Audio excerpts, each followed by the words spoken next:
Olá, seja bem-vindo a mais um Investidor em Ação, o nosso programa com o tecnólogo Gilvan Bueno, que é membro da Comissão Especial de Finanças do CRA-RJ.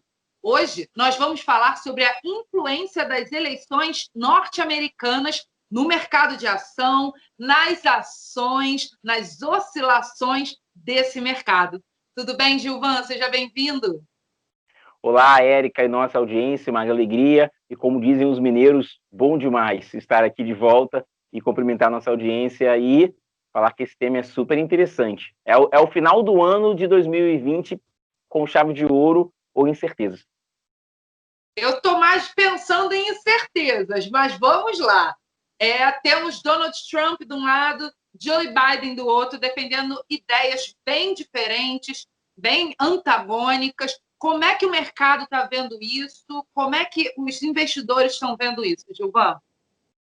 Eu acho que, de um lado, tem a valorização do preço das ações, a valorização do preço do dólar, a valorização do preço do ouro. Eu acredito que são os principais instrumentos de investimento que terão ali uma grande oscilação. Porque, de um lado, se o Donald Trump ganhar, a gente pode ter um mercado acionário em crescimento ainda, porque ele faz uma série de concessões para o mercado de ações. Todo mundo sabe que o Donald Trump já foi dono de empresa SA.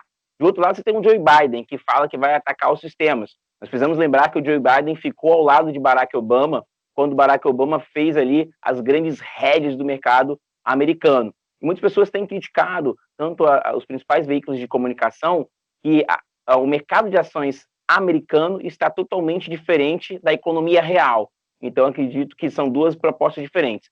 Um lado, a gente pode ter uma valorização do dólar ou uma desvalorização do dólar, dependendo de quem ganhar. Do lado aqui, eu acho que do Donald Trump, a gente pode ter ali uma valorização do dólar por alguma medida e tal. Do lado do lado do Joe Biden, a gente pode ter uma desvalorização, que o Joe Biden vai tentar fazer novas propostas. E o ouro, que sobe muitas incertezas, pode ter uma desvalorização. Lembrando aqui que a gente não está defendendo nenhuma tese de investimento, nossa proposta aqui é criar conjunturas dependendo da conduta de cada candidato. Bom, e falando em conjunturas de cada candidato, você deu o panorama agora do antes da eleição, né? E o depois? Como que o mercado está olhando o depois? Como a eleição do Biden ou a eleição do Trump? Você acha que vai haver uma grande mudança? Como é que você vê isso? Eu acho que a gente tem uma falsa certeza, como nós tivemos na última eleição com Hillary Clinton. Por que falsa certeza? Donald Trump está 14 pontos atrás. Na década de 80, também teve um candidato à presidência dos Estados Unidos que ficou bastante pontos atrás, mas recuperou. Lembrando que Donald Trump não era o favorito lá na eleição da Hillary Clinton, e os Estados Unidos têm uma composição de voto diferente do que nós conhecemos. Lá não é a quantidade de votos, mas sim a eleição dos delegados. Por exemplo, a Geórgia, a Pensilvânia, que são estados que têm uma grande força em número de delegados, são determinantes. E a briga, acho que está muito nesse cenário dos estados, dos delegados dos estados. Então, a gente só consegue ter essa visão clara, bem definida, após entender quem será o candidato que ganhou. O problema, e como eu iniciei, que é uma falsa certeza, porque se for o Joe Biden, se ele conseguir levar esses 14 pontos, e fico super preocupado que Hillary Clinton estava muito ali, fez a estrutura de comemoração, o Joe Biden ele vai ter um desafio de reacender os empregos e de fazer parcerias. Ou seja, acredito que ele venha ali pesar ainda mais na desvalorização do dólar. O Donald Trump, se continuar no lado de, fazer propostas, ele pode trazer ali uma alta ainda para o preço do dólar. Vamos ver. O desafio aqui é muito da condução e das parcerias econômicas. Do termo de mercado financeiro, se o Donald Trump ganhar, a gente pode ter um problema nas Big Techs, que são as grandes empresas de tecnologia dos Estados Unidos, que o Donald Trump vem atacando, buscando ali limitar o raio de ação. Hoje ele é um grande opositor, por exemplo, do Twitter, da Amazon, e só o Elon Musk, que é o da Tesla, que apoia o Trump. Bom, e então, falando um pouquinho dessa questão, isso me lembrou, por exemplo, a briga em relação ao TikTok, em relação à Huawei, né? E como é que você vê essa questão em relação aos outros países? Né? Porque hoje os Estados Unidos está isolado. E como é que você vê essa relação com os outros países? Você acha que o mercado dos outros países também vão flutuar dependendo dessa eleição? Quando eu entrei no mercado financeiro há 12 anos, a gente sempre usava uma frase, ela ainda é repetida, estou entregando a idade aqui, é que quando os Estados Unidos têm um espirro, o mundo tem pneumonia. Nós precisamos lembrar que os Estados Unidos faz uma balança comercial com vários países. Donald Trump, quando ganhou, a primeira medida dele foi tentar atacar a balança comercial com a China, e que se arrastou aí por mais de quase 4 anos. Então, hoje, a balança comercial China e Estados Unidos está totalmente prejudicada. Lembrando, para quem está chegando agora, a balança comercial é aquela relação de exportação e importação.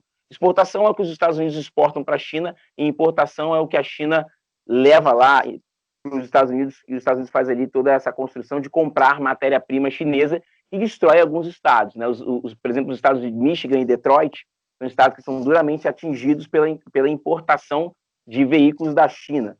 Também ali outros lugares também são, por exemplo, que vivem ali de pequenos comércios eletrônicos também são impactados. Então, com a saída do Donald Trump, a gente pode enxergar ali um aumento da balança comercial. Alguns países na Europa têm evitado falar com o Trump sobre isso, tem um distanciamento de parceiros do Oriente Médio, então, até que da América do Norte, América do Sul também. Então, a grande sacada aqui é a balança comercial, que pode ser aumentada com o novo governo ou prejudicada pela continuidade do Donald Trump. E outra questão também que tem tomado os holofotes nessa última semana é a questão dos vice-presidentes, que podem acabar sendo decisivos, né? Já que a gente está falando aí de dois homens de mais de 70 anos. Né? Como é que você vê essa questão? Como o mercado pode reagir ao Mike Pence e a Kamala Harris, um ou outro sendo eleito vice-presidente? Quando o Donald Trump foi internado, a primeira observação que fizeram era: ele tem obesidade, tem uma idade sensível ao vírus da Covid, e ele é uma pessoa que está ali dentro do grupo de risco, inegavelmente. Então, quem era o vice? É o Mike. O Mike faz um trabalho de conversar, de tentar algumas alianças, mas não vejo ele como o Joe Biden foi para o Barack Obama, ou como nós tivemos outros vice-presidentes muito atuantes, por sinal. Então, nesse quesito, eu acho que nesse quesito, a Kamala tem uma história interessante, não é porque a Kamala é uma mulher negra que eu venho aqui desenhar meu raciocínio, não. Mas ela é uma pessoa que cresceu dentro do direito, tem uma excelente oratória, combateu privilégios, combateu outras organizações, então ela tem uma história de realização, de confronto muito interessante. Tanto que algumas vozes ali dizem que o Mike sente ali um pouco de receio, porque a Kamala é intensa. Se você não quiser... Desculpa. Se a nossa audiência quiser verificar essa força, olha primeiro as primárias dela combatendo com o Joe Biden. Ela foi super agressiva. Tanto que o Trump até botou a postagem dela atacando o Joe Biden. Então, existe esse risco, ele é real, e aí acho que a grande questão é o seguinte: parece que, mais uma vez, o Joe Biden tem uma leve vantagem na qualidade do seu vice. Bom, então a questão vai ficar mesmo para quando essa eleição ficar decidida, né? A questão do povo, a questão dos delegados e como o mercado vai se comportar lá para frente. O investidor deve ficar conservador, deve tentar ser mais arrojado, deve observar muito bem o cenário. Como é que você acha isso para a gente fechar o nosso papo, Gilvan? O investidor ele sempre vai conviver com uma pessoa meio depressiva, que não sabe muito o que quer, que se chama o mercado. O mercado é depressivo, quem diz isso é um grande investidor, o Warren Buffett. O mercado é depressivo, ele não tem uma razão muito concreta. E nesse momento que o mercado é depressivo, surgem ali as oportunidades de comprar boas empresas a preços muito mais atrativos. Então, eu até fiz uma postagem nas minhas redes sociais, no LinkedIn também, falando sobre isso.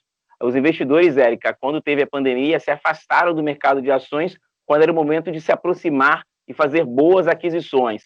Então, lembrando que uma ação é uma empresa.